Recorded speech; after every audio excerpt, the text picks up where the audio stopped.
Buenas. Hoy vamos a echar un vistazo a la negación en español. Today we are going to take a look at negation in Spanish. Therefore, I'm going to show you how to make sentences negative. Now, let's start with the easy stuff. The simplest way to negate a sentence or verb in Spanish is to add no before the verb. Okay, so this is the simplest way we can negate a sentence in Spanish. We place no before the verb. For example, no hablo alemán. I do not speak German. Okay, obviously the affirmative counterpart would be hablo alemán. So if we have one verb in the sentence, we simply put no before that verb. All right? Over here, no estamos viniendo a la fiesta. We are not coming to the party. Now you see we have two verbs.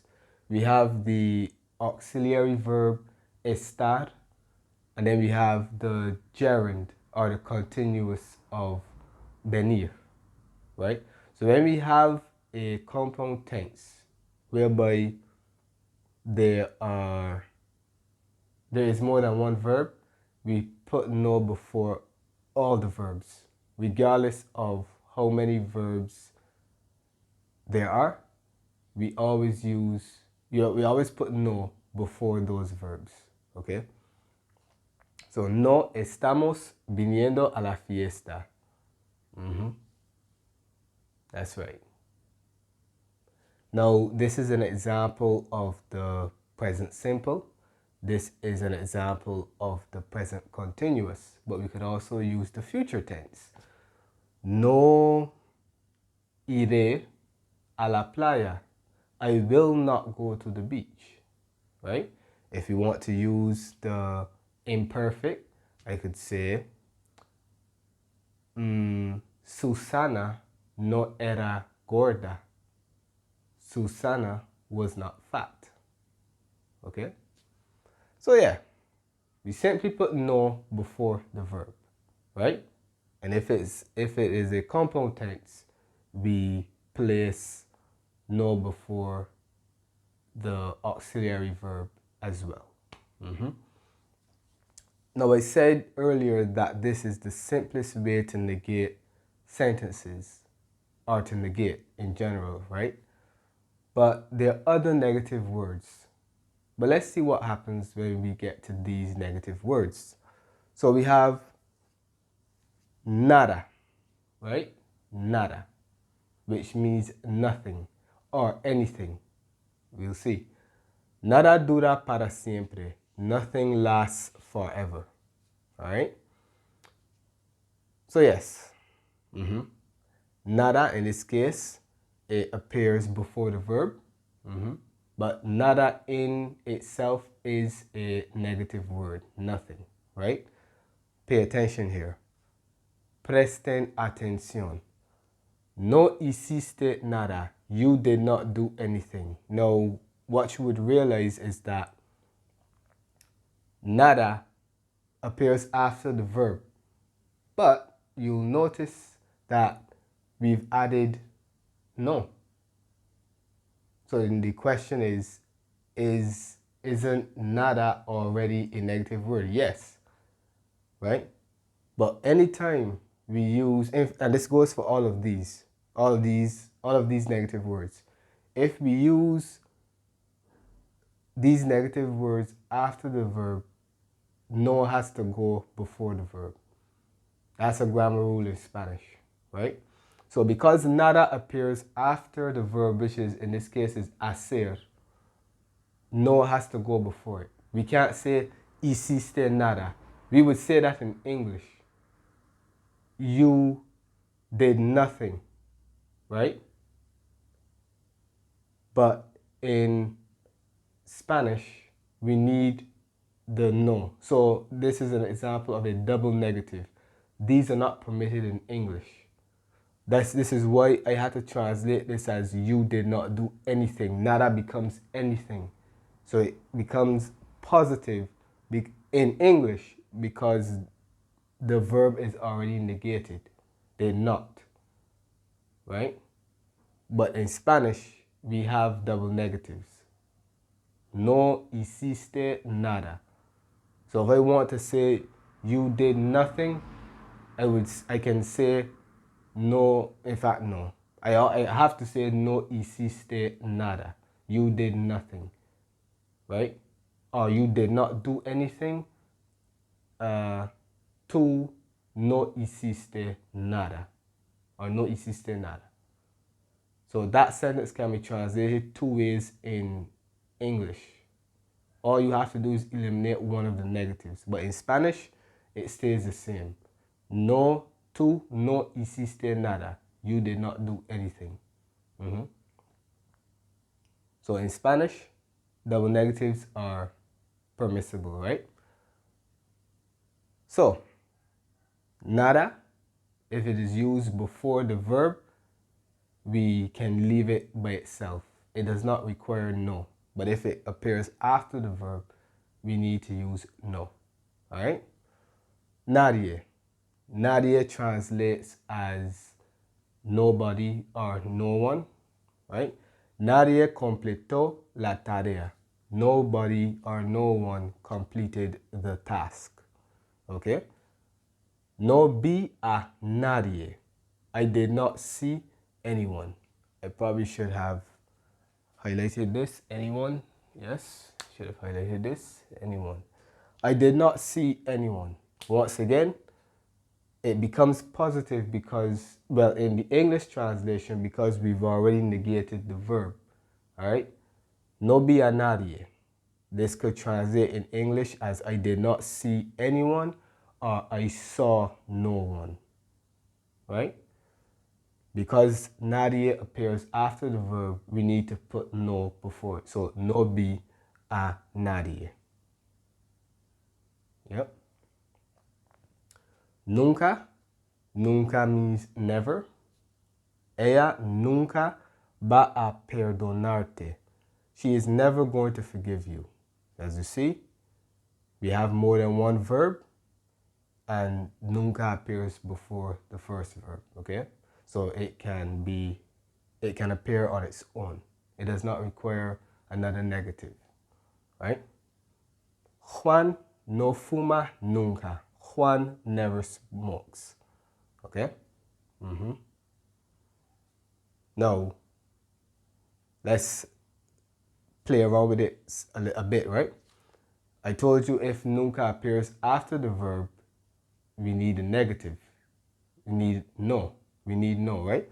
So I could say, ella no va a perdonarte nunca. Yep, and that is the same thing. She is never going to forgive you. Likewise, I can say, Juan nunca fuma.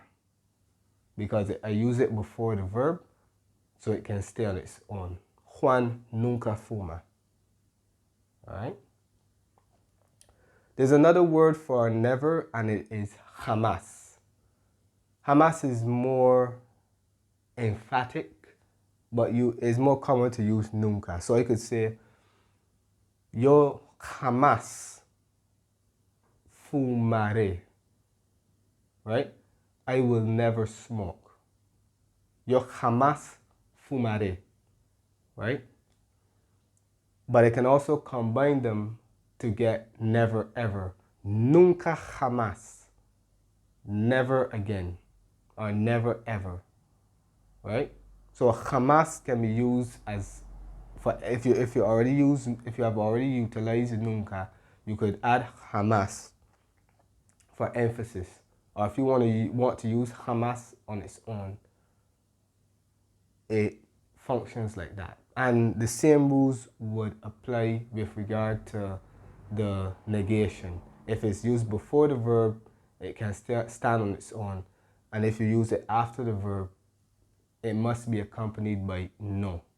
No has to be placed before the verb, okay? Ninguno. This translates as no if you use it before a noun, none, right? So this can function as a pronoun or an adjective. Ninguno de ustedes es responsable.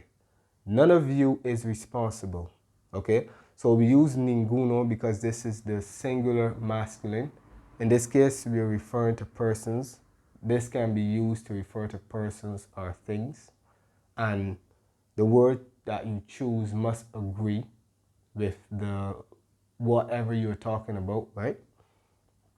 So none of you is responsible. So ustedes, that's a group of persons, and we've used them, well, it means that there has to be at least one male within that group, right? Because we've used the masculine. If we were talking about a group of women, we would say ninguna de ustedes es responsable. None of you is responsible, right? Over here, no hay ningún vínculo. There is no link. Once again, now in this case, when ninguno is used before a singular masculine noun, it changes to ningún. So we have a change there. As vínculo is singular and masculine, ninguno has to change to ningún, right? And once again, because it appears after the verb, which would be haber, no has to be put before haber, right? There is no link. So that's the translation in English. But this can also translate as there isn't any link. There isn't any link. Remember, in English, you can only have one negative. Yep. And over here, ninguna mujer es fea. Using it as an adjective. Therefore, no woman is ugly. Mujer is singular and feminine, so ninguno becomes ninguna.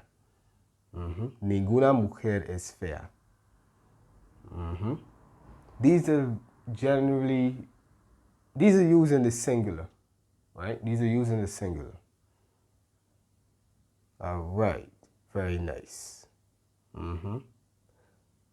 If I wanted to show you an example using the feminine adjective, I could say no veo a ninguna mujer, right? I do not see any woman, right? I do not see any woman. No veo a ninguna mujer, right? And if I want to say any, just use it as a pronoun, Antonio no vio ninguna, right? Antonio did not see any, but any in this case can refer to anything that's feminine, right? Anything that's feminine. So we could be talking about a chair or what have you, but we've replaced the chair. So this is where we use ninguna, right? So yes, these are the negative words in Spanish, in addition to no, of course. If we use them before the verb, they can stand on their own, right? But if we use them after the verb, no has to go before the verb, okay? Just remember that. There are also two other negative words, tampoco and ni. But I will leave the link in the links in the description to those videos because those are a little more, I would not say more complicated, but especially with ni is a bit more complicated. But tampoco follows the same rules in that if it is used before the verb, it can stand on its own, and if it appears after the verb, no has to be placed before the verb, okay? So be sure to check those videos out. All right. Hemos completado la lección. Muchas gracias por acompañarme. Espero que ustedes hayan disfrutado de este video y nos vemos.